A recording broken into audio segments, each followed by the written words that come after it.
자, 첫 번째 달려보죠. 예, 여부가 있겠습니까? 이거죠. 보이스피싱인 줄. 자, 갑자기 어디서 전화가 와서 당신이 올해 노벨 문학상 수상자입니다 한다면 어떨 것 같으세요? 직접 들어보시죠. How are you feeling right now?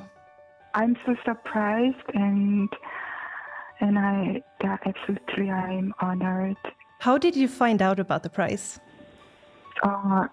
Someone called me. He talked to me about this news. So of course I was surprised and I just finished dinner with my son and in Korea it is just 8 o'clock in the evening. So it's a very peaceful evening.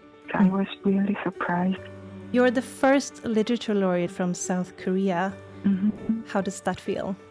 Since when I was a child, I grew up with books in Korean and translated as well. So I can say I grew up with Korean literature, which I feel very close.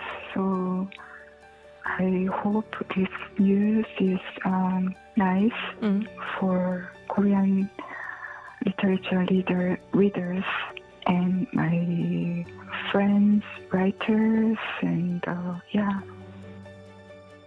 자, 실제 많은 노벨상 수상자들이 본인이 후보로 추천될 사실도 잘 모를 뿐더러 자, 노벨위원회 전화가 오면은 네? 아이 장난하지 마세요. 그런 에피소드를 많이 진짜 전하고 있어요. 저 같으면은 만약에 누가 영어로 저렇게 전화했어 그러면은 박 변호사님 I'm fine, thank you 뭐 이랬을 것 같아요. 바로 끊어버립니다. and you. 저는 무섭습니다. 아 진짜. 예, 너무너무. 그렇군요. 자, 백다희 아나운서 좀 전해주시죠. 네, 한강은 책 읽고 산책을 한 평범한 하루였고 이 아들과 저녁 식사를 막 마쳤을 때 소식을 들었다고 전했습니다. 또 너무 놀랐다는 말을 반복하기도 했는데요. 또 술을 안 마시기 때문에 아들과 차를 마시면서 조용히 축하를 하겠다고 전하기도 했습니다. 또 한강은 아버지인 소설가 한승원에게 수상 전화를 받고 보이스피싱인 줄 알았다고 얘기한 걸로 전해졌습니다. 또 상을 준 건 즐기라고 하는 게 아니라 더 냉철해지라고 한 것 같다며 이 특유의 담담한 속내를 드러내기도 했는데요. 한강은 아버지의 권유로 처음에는 기자회견을 할 계획이었지만 세계 전쟁이 치열해서 날마다 모든 죽음이 실려 나가는데 무슨 잔치를 하고 기자회견을 하느냐며 안 하기로 마음을 바꿨다고 합니다. 아, 진짜 러시아, 우크라이나 그리고 또 중동에서의 전쟁. 자, 그런데 오늘 온라인 커뮤니티에서는요. 어제 사건 반장 방송 화면이 화제가 됐습니다. 성범죄를 부추기는 헌팅 전문가들의 행각을 고발하다 갑자기 노벨 문학상 속보가 들어왔죠. 그리고 끝나고 나서 다시 헌팅 얘기를 이어가려다 그만 보시죠. 자, 이 정도로 일단 속보는 정리를 하겠습니다. 오 교수님, 다시 좀 죄송합니다. 저 안 할래요. 예? 왜냐하면 예. 지금 이 한강 씨가 한국의 위상을 올려준 우리 노벨 문학상을 얘기하다가 그러니까요. 이 뭐 헌팅 고수 뭐 이런 하니까 너무 이게 갑자기 너무 자, 기억이 안 교수님 맞아요. 그러시면 교수님도 소설가 한강 씨의 이 노벨 문학상 수상과 관련해서 한 말씀 하시죠. 자, 박 변호사님은 어제 그 현장에 있었지 네. 않습니까? 예, 진짜 일본, 중국에선 말이죠. 네. 자기네 작가들이 이번에 딱 노벨 문학상 받을 줄 알고 잔뜩 기대하고 있다가 아이고 센통입니다. 자, 일본에는 얘기했지만 무라카미 하루키, 중국의 찬세, 이 사람들이 받을 수 있다고 아마 내심 기대를 했던 것 같습니다. 그렇지만 우리의 한강, 대한민국의 한강이 되면서 아쉬움을 드러냈다고 하고요. 다만 이제 전 세계 언론들은 그만큼 한국의 문화가 국제적으로 더 높아졌다라고 한국의 문화적 위상을 주목하고 있고요. 결국에 한글 또 한국의 문화적 업적이 세계 무대로 이제 일본, 중국 이상으로 가고 있다라는 것을 의미한다라고 보도하기도 했습니다. 예, 진짜 우리나라도 이제 노벨 문학상 작가를 둔 나라다. 자, 다음 또 이어가죠. 나이지리아산 K-드라마입니다. 자, 나이지리아와 K-드라마 일단 영상부터 만나보시죠.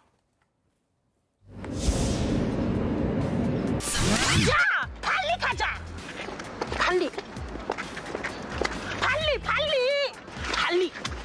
와. Hi, Miss Kim. 안녕하세요. 안녕하세요. 네, 감사합니다. 야, 질문 있어?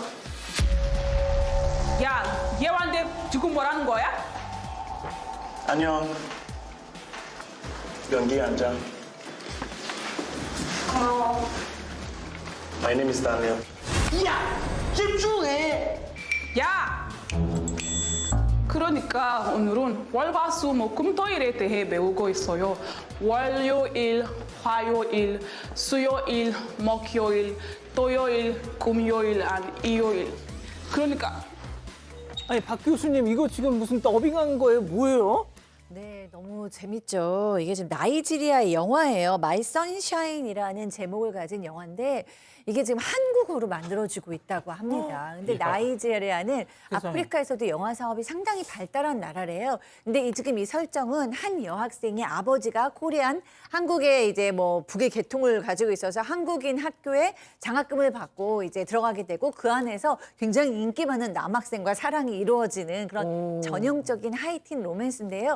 재미있는 거는 여기서 이제 한국어로 된 OST도 나왔고 또 한국어가 계속 나오니까 저걸 보는 영화 이제 팬들이 한국어를 또 공부하게 되는 이렇게 한국 문화의 위상을 다시 한번 또 보여주는데 한강 씨의 쾌거에 이어서 이렇게 각 나라에서 한국의 위상이 높아지고 있는 것 같습니다. 이야, 진짜 희한하네요. 아, 너무 기분 좋습니다. 좋습니다.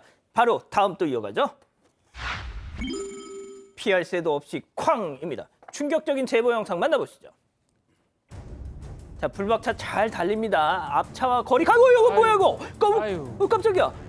아니 이게 뭐예요? 갑자기 저 차가 싹 비키니까 뭔 차가 있고 사람이 있고 자 사람 있고 차가 서 있습니다. 그리고 피할 새도 없이 쾅입니다. 자, 박 교수님. 네. 아니 차가 고장 났던 거예요? 아니요, 그게 아니고 이 앞차가 고양이 때문에 차를 세웠다고 합니다. 이 앞에 고양이가 있었나 봐요. 네? 근데 고양이를 구하기 위해서 봉투를 가지러 가려고 주차를 해놓고 트렁크를 열려고 이제 정차를 했다라고 얘기하는데 정말 이 제보자께서는 너무 좀 어이가 없고 황당한 상태죠. 왜냐하면 피할 수가 없었어요. 보니까 오른쪽으로 피하려고 그러면 오른쪽도 차가 있고요. 그다음에 공간이 없는 상태니까 부딪힐 수밖에 없잖아요. 그런데다가 저 하얀 차의 주인도 또 그 길거리에 서 있었다는 거예요.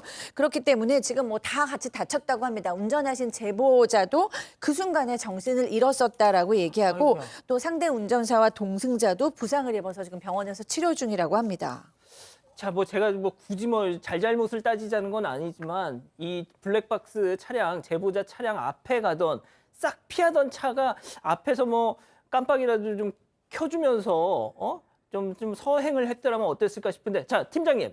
그런데 지금 제보자 이 블랙박스 차량 이 주인이 가해자가 되고 있다고요? 그렇습니다. 담당 사고조사 경찰관이 하는 말이 뭐라고 했냐면 피할 수 없는 사고는 맞지만 그럼에도 불구하고 도로교통법상 전방주시를 태만히 했다. 즉 제보자에게 과실을 줄 수밖에 없다고 말하고 있다고 하는 거예요. 그런데 제보자 입장에서 볼 때에는 나는 과속도 하지 않았고 전방주시도 소홀하지 않았는데 왜 내가 가해자가 됐냐 억울하다는 입장인데요. 근데 또 그리고 뭐냐면 제보자가 그 충돌할 때 옆에 있던 화물차가 있었는데 화물차도 충돌을 했는데 저 화물차 안에는 냉장고 5대 등 한 피해가 많았던 것 같아요. 그래서 합의금을 빼더라도 한 6천만 원 정도를 보상해야 되니까 상당히 어렵지 않습니까? 그런데 그렇다고 하면 보험 처리가 되는데 상대방이 보험 접수도 안 하고 연락도 안 받고 있으니까 이 제보자 입장에서는 답답한 마음에 제보를 했다고 하는데요.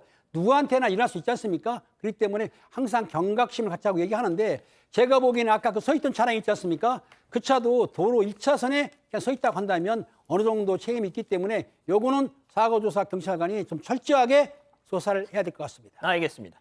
자, 다음 또 이어가죠. 들락날락 단골 도둑입니다. 자, 단골 손님 아니고요. 단골 도둑 제보 영상 만나보시죠. 가게 문을 활짝 열고 남성 입장. 자, 입구에서 바구니를 들고 안쪽으로 고고. 자, 일단 주전부리부터 담기 시작합니다. 마른 오징어에 또 그냥 아주 그냥 좋은 거 날아가지고 냉장고에서 음료수는 담고 또 담고 또 담고 또 담고 그만 좀 담어. 자, 계속 담어. 자, 그런데 자, 계산대 쪽으로 이번엔 또 뭐야 저거. 과자도 담네요. 자, 이제 계산을 해야죠. 바코드 하나 찍어서 옮겨 담고 있습니다. 자, 그런데 저렇게 다 바코드를 찍고 있는데 지금까지 공들여 찍었던 거를 갖다가 내역을 다 삭제를 하네? 자, 결제하는 척 갖다 댔다가 저렇게 다 했다가 취소 버튼을 꾹 누릅니다. 취소 버튼. 예, 취소 버튼 눌렀어. 자, 그렇게 하고 나서 뭐 할까요? 다시 계산을 할까요? 그럴 리가 없죠. 다 그냥 밖으로 나가버립니다. 자, 본인은 똑똑하다고 생각할지 모르지만 이 수법이 요즘 너무 진부해졌어. 다 걸려. 네, 이곳은 대전 서구에 있는 한 무인 아이스크림 매장인데요. 이 사장인 제보자는 지난 9월에 이 상품 재고수가 맞지 않아서 CCTV를 확인하다가 이 절도 사실을 처음으로 인지를 했습니다. 경찰에 신고하려고 CCTV를 더 확인해 봤는데 이 남성이 지난 8월부터 9월까지 모두 7번이나 절도를 저질렀다고 합니다. 지금 피해 금액은 40만 원 정도 추정을 하고 있는데요. 그런데 CCTV 보관이 한 달이어서 이 제보자는 이전에 더 절도가 있었을 걸로 추정을 하고 있습니다. 그럴 수 있죠. 네, 그리고 이 수사 도중에 지난 10월 2일에도 남성이 또 절도를 벌였다고 합니다. 그러니까 이 가게에서 무려 8번이나 절도를 벌인 겁니다. 자, 다행히 지난 8일 한글날 전날 붙잡혔다는데 도대체 왜 그랬답니까? 자, 본인의 얘기에 따르면 배가 고파서 그랬다라고 주장을 하고 있습니다. 기초생활수급자였다고 하고요. 최근에 생계급여가 정지된 상태라고 하는데 글쎄요. 배가 고픈 사람 치고는 너무 많이 훔치거든요. 그러니까요. 너무 많이 가져가요. 어. 그러니까 CCTV 찍고 있지만 너무나 태연하게 너무 많이 가져가는 거고 일단은 피해 금액도 CCTV상 40만 원 정도가 됩니다. 그래서 배가 고픈 사람 치고는 너무 많이 절도를 해갑니다. 저거는 납득하기 좀 어려운 상황이고 맞아요. 어쨌든 변제가 지금 불가능한 상황이니까 제보하는 사장님 입장에서는 이걸 어떻게 보상을 받을 수 있을지 그 부분을 좀 고민하고 있는 상황입니다. 알겠습니다. 좋습니다. 마지막 사연으로 가볼게요. 피도 눈물도 없는 식당입니다. 자, 사방 가족께서 우리 가족 여러분들 집단지성의 판단을 받아보고 싶으시다면서 제보해 주신 사연 함께 들어보시죠. 안녕하세요. 저는 아픈 남편을 돌보고 있는 70대 여성입니다. 제 남편은 간암과 대장암을 앓고 있어요. 그러다가 최근 부쩍 추워진 날씨에 폐렴까지 걸리는 바람에 중환자실에 입원까지 했었는데요. 남편이 병원 중환자실에 있다가 퇴원하는 날이었습니다. 저랑 같이 집으로 돌아오는 길에 동네에 있는 한식 뷔페집에 가게 됐습니다. 가게로 들어갈 때 먼저 한 사람당 7,000원씩을 계산하고 자리를 잡았고 몸이 안 좋은 남편을 대신해서 제가 반찬들을 이것저것 담아왔습니다. 하지만 늘 음식을 잘 못 남기던 남편은 이번에도 반찬들을 남겼는데요. 웬만한 건 거의 다 먹었지만 이 우엉 반찬이 거의 한 숟가락 정도 남았습니다. 담을 땐 몰랐는데 먹을 때 보니까 익히지 않고 날걸 버무린 거라서 저도 씹기가 힘들더라고요. 그렇게 가게를 나가려는데 이 가게 여자 사장이 대뜸 저희를 붙잡았습니다. 이 반찬을 이렇게 남기면 어떡하냐면서 잔반에 대한 벌금으로 3,000원을 내라고 한 겁니다. 이때 옆에 남편으로 보이는 남자 사장이 그냥 가라고 했거든요. 그래서 바깥으로 나왔습니다. 그랬더니 뒤에서 여자 사장이 고래고래 돈을 내놓으라고 소리를 질렀습니다. 결국 남편이 다시 돌아가서 3,000원을 주고 왔습니다. 3,000원이라니 밥값 7,000원에서 거의 절반 수준이잖아요. 생각하면 할수록 이게 맞는 건가 의문이 들었습니다. 그래서 사건 반장의 의견을 물어보고 싶은데요. 반찬을 좀 남겼다고 벌금을 3,000원이나 무는 게 맞는 건가요? 자, 베스트 주라는 지금 아이디를 쓰신 분, 이거 주작 아니냐 하시는데 정 그렇게 궁금하시면 저희가 이 사연자분과 직접 연결을 해드릴게요. 의심하지 마세요. 자, 기다리고 기다리셨던 부처 핸즈업 타임 6천여 분의 우리 가족 여러분들 함께하고 계신데요. 채팅창에 OX로 함께 참여해 보시죠. 먼저 여자 사장님입니다. 어머머머, 이 할머니 말하는 것 좀 봐. 눈 있으면 좀 보세요. 반찬 남기실 경우 환경부담금 3,000원 부담. 우리가 분명 고지를 했잖아요. 요즘 음식물 쓰레기 수거업체에서 수거통 하나당 부르는 게 값이라서 허리가 휘어 죽겠구만. 먹을 만큼만 가져와서 먹을 것이지 괜히 퍼와가지고 그냥 그걸 또 남겨 또. 아무튼간 마저 드시든지 3,000원 내시든지 동그라미. 교수님 굳이 안 그러셔도 되는데. 자, 좋습니다. 자, 다음 사연자 아내입니다. 아니, 이 아줌마 말하는 게 좀 심하다. 이봐요. 바깥분은 그냥 가도 된다고 하잖수. 그리고 음식점 장사한다는 사람이 우엉을 이렇게 반찬으로 만드는 경우가 어딨어. 나도 씹히기가 힘든데. 지금 막 태어난 사람은 또 어떻게 먹어 이걸. 그리고 우리가 남기면 또 얼마나 남겼다고. 밥값이 7,000원인데 그거 좀 남겼다고 3,000원을 더 내. 에라이 못 내, X. 자, 팀장님부터 달려볼게요. 그렇습니다. 반찬을 남기는 거는 좋은 일은 아닙니다. 그렇다 하더라도 환경부담금 3,000원을 부과한다는 것은 너무 심한 것 같습니다. 왜냐하면 실제적으로 먹다 보면 조금 남기는데 환경부담금 3,000원 내란 얘기는 사실상 경고성이지, 저도 이제 가봤지만은 아마 반찬을 조금 남겼다고 그래가지고 사장님이 3,000원 아니면 부담금을 낸 사람이 저는 보지를 못했어요. 그러니까 이 사장님, 또 더군다나 남자 사장님이 용서해 주는데도 불구하고 여자 사장님 소리치는 거는 제가 볼 때는 영업 마인드가 잘못됐다고 보여집니다. 교수님, 자, 우리 박 변호사님. 네, 마찬가지입니다. 이게 무슨 뭐 법정입니까? 뭐 범죄를 저질렀습니까? 훈시 경고성 문구예요. 그만큼 남기지 말고. 그러면 뭐 조미료 조금 남아 있으면 남긴 겁니까? 설탕 남아 있고 고춧가루 남아 있으면. 그러니까 이거는 어쩌면 훈시적인 경고성인데 그걸 갖고 3,000원 매긴다? 여자 사장님 센스 제로. 자, 교수님. 네. 저 일부러 그렇게 한 거 아니고요. 이 여자 사장님과 남자 사장님이 우리 오늘 고객이셨던 제보하신 분이 아프신 걸 몰랐다는 전제 하에입니다. 아프신 걸 아셨다면 이렇게 좀 너무 야박해 했던 건 맞아요. 근데 아프신 걸 몰랐다는 전제 하에 이 한식 뷔페 가면 저도 늘 보거든요. 한식 뷔페나 뭐 비빔밥 뷔페 이런 것도 있어요. 그런 거 남기시면 3,000원, 뭐 2,000원, 3,000원 냅니다.